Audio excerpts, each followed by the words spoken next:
ako si Ann. Parang yung commute na, ako yun. Well, isa sa mga paborito ko talaga na medyo siguro hindi siya ganun kalakas yung impact, pero gustong-gusto ko yung linya na wag mo akong gawing para usan kasi mawawala ng silbi yung kabit mo.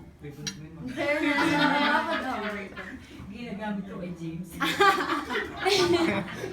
Diba? Kasi parang talaga siyang sampan sa mukha ng mga kabit na parang wag mo, hindi ako para usan, pangkabit lang yun. Ouch, diba? So, nung binabasa ko yun, talaga, ay ko, aray, durug-durug naman yung mga kabit dito.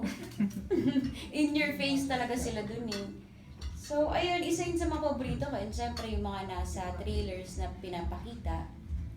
And ang hirap eh, pagka si Vanessa yung nagsulat, hindi mo na, para ba siyang libro na ng hugot eh, no? Lahat talaga nandun na, pinagsama-sama. Lahat ng emosyon, masaya ka o malungkot ka, ba't ganun? Parang may impact pa din. Kasi na ini-interview, sorry. Go lang, Mami Jo. Sigahan lang tayo. One-on-one lang ako. Ay, Nung interview namin si Paolo, sabi niya, ang sexy-sexy mo raw. Ang part. Nakakatuwa ka daw. Marami daw hindi ang tao sa'yo. Nakakatawa ka daw, super intelligent ka daw. So, oo. Sabi ko, oo talaga intelligent siya kasi bata ko siya, nakasama ko na siya.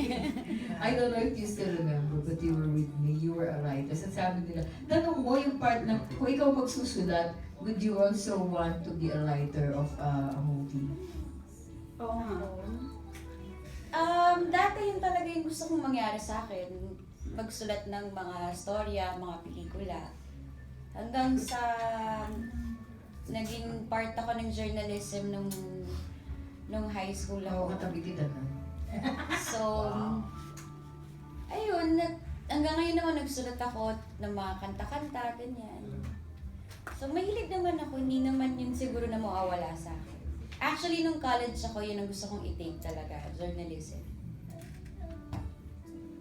Galing, di ba? Oo. Angelica,